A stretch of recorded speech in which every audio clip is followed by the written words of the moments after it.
Hi, I'm Katherine Reay, and welcome to the 10-Minute Book Talk, where best-selling authors talk to you for 10 short, sweet minutes about all things books. I'm joined today with Rachel Linden and Kelli Stuart, and we have a real treat for you today. So Rachel has a book coming out, The Magic of Lemon Drop Pie, and I got to read it early for endorsement, and it is everything you want in a wonderful story, magical realism, fabulous romance, the wonderful characters, deep characters. You're going to love it. But today, she's going to give a cover reveal and tell you a little bit about how a cover's made. So Rachel, take us away. All right, I'm so excited. So The Magic of Lemon Drop Pie is about a young woman. She's 33, turning 33, named Lolly Blanchard. And 10 years previously, she broke off her engagement and gave up everything, gave up her dream of opening a restaurant in England after her mother died. And she goes back to Magnolia, this little neighborhood village in Seattle, to help care for her father and younger sister and run their family diner and make lemon meringue pies that they're famous for. So 10 years on, she's about to turn 33 and she realizes that she has done nothing on her life goals list. And she is sort of pining still for the man she lost, the only man she's ever loved, and the life that she was hoping to have that she doesn't have. And her great aunt, this very quirky character, gives her the chance to redo 3 regrets, basically to relive 3 days as though she'd made a different choice. And so it's about her discovering her true bliss and her true path in life. So there's magical realism, there's pie, there's Hawaii and England, and there's this love story that spans more than half her life and 20 years. And so it's really wonderful. And I fell in love with the characters. It comes out August 2nd. And so I'm really excited. So today I get to share the cover with you and then talk to you a little bit. We get a lot of questions as authors about where covers come from and how the cover process goes. And it is one of my very favorite processes, actually. I love the cover process. So this is the final cover. And I don't have the real book yet, so I'm just showing you on the screen, but this is The Magic of Lemon Drop Pie. This is actually, my ring light is for the story. So it's beautiful. I think they did such a wonderful job, but it went through several iterations. So the first thing they do is they have you fill out this form about the book, about what you might see. They have you show other covers as inspiration that you liked, that you think might be sort of similar. And then they ask about different themes in the book, different elements, just because they're trying to give their designers an idea about what might really represent the story well on the cover. And so obviously with this one, lemons, pie, baking, flowers, all kinds of good stuff goes into it and made it really fun. And then they sort of often will pop up with, and every publisher does it differently, but they'll pop up with a couple options. So this was the first iteration, and there was a little Lolly Blanchard on the front.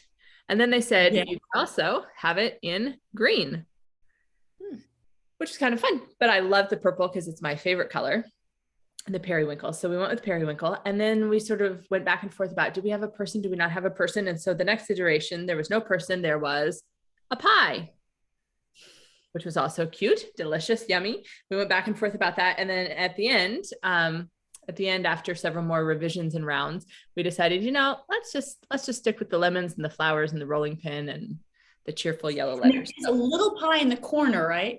Yes, there's a little pie. I love that. Which is really cute. Super cute. But anyway, there we go. So it's just a really fun process and so delightful. It makes the book feel like it's really real when it has a cover and you start seeing it on Amazon. And so this week it went up for pre-order, and I can now click on it and be like, oh, it's really real. Here it is. So I really enjoyed it. So what about you? What have your cover processes been like? Kelli, you want to answer that first?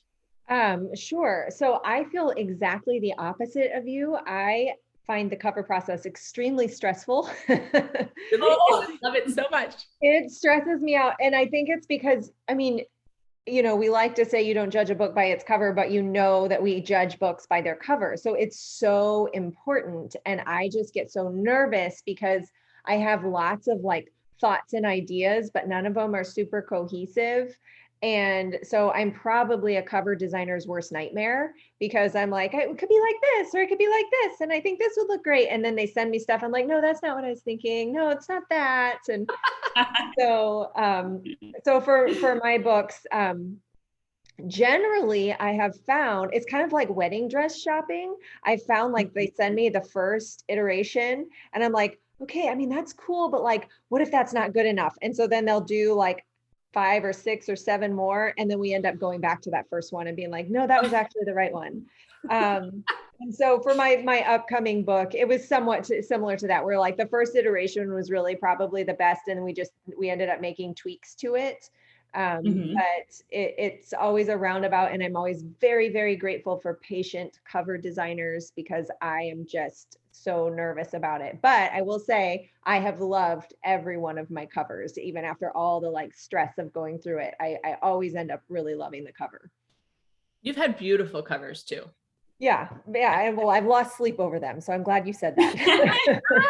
And it is so stressful, because now in the digital age where people might look and all they see is a little 1-inch square, and it's really, if it's not important, it's really our eye goes right across. Yeah. Katherine, what about you? Well, we're literally looking at all of your covers. I just realized you're looking at all my covers. I love the process. I love the questionnaire, just like you do. And I love sort of weighing in on what I think the book feels like. Now, that said, I'm usually wrong, and something that comes back to me is better than I ever imagined. But I also love the sort of switch. I mean, if you look at the top row of mine, I call those my Skittle books, in the sense that all the covers are very bright, graphic, like Skittles, they're happy. And then the Printed Letter Bookshop was a different feel. And I loved that they caught that kind of pivot of my writing, pivot in the story, still has the graphic, letting you know it's sort of a Katherine Reay novel, but yet it was a little different. And then the London House, it's a whole switch in genre to some historical fiction. And I am in love with that cover completely. The font really captured that 1930s kind of interwar years. I loved that they placed the historical character and the evergreen house, because the houses looked the same on the outside for 300 years. I just think they captured the feel of the story really well. And I can't do that. I don't even title my own books most of the time, because I can't do that either. It's terrible. I've only ever titled Dear Mr. Knightley. I know. Not my gift. Come up with titles are just as stressful as covers. Very stressful. I'll come up with one I love, and then they're like, yeah, that's not great. And so we send like whole lists of very bad titles back and forth, and then we'll all go, this is a good one. This was a good one. So yeah, the process is very fluid and organic, and I'm really thankful to have people who are talented in different ways from me helping out, because it's a good thing we don't all share a brain. When you can all bring the creative process together, it gets stronger. Yeah. Well, this was so much fun. And Rachel, I wish you the best for this book. As I said, I loved it. Absolutely loved it. And the cover fits the story perfectly. Oh, thank you. It's also Pantone. Pantone just released their color of the year, and it's very Perry. And here, I'm going to turn off my light so you can see it again. But basically, my cover is the Pantone color of the year, which makes me kind of jazzed. We're happy. Yeah. Yay. All right, everybody. Thank you so much for joining the 10-minute book talk. Next week, we're going to tell you about what we're reading this month, just to give you a little insight into what's ahead or even what's behind. We'll discuss some classics. So see you next week. Thanks so much. Bye-bye.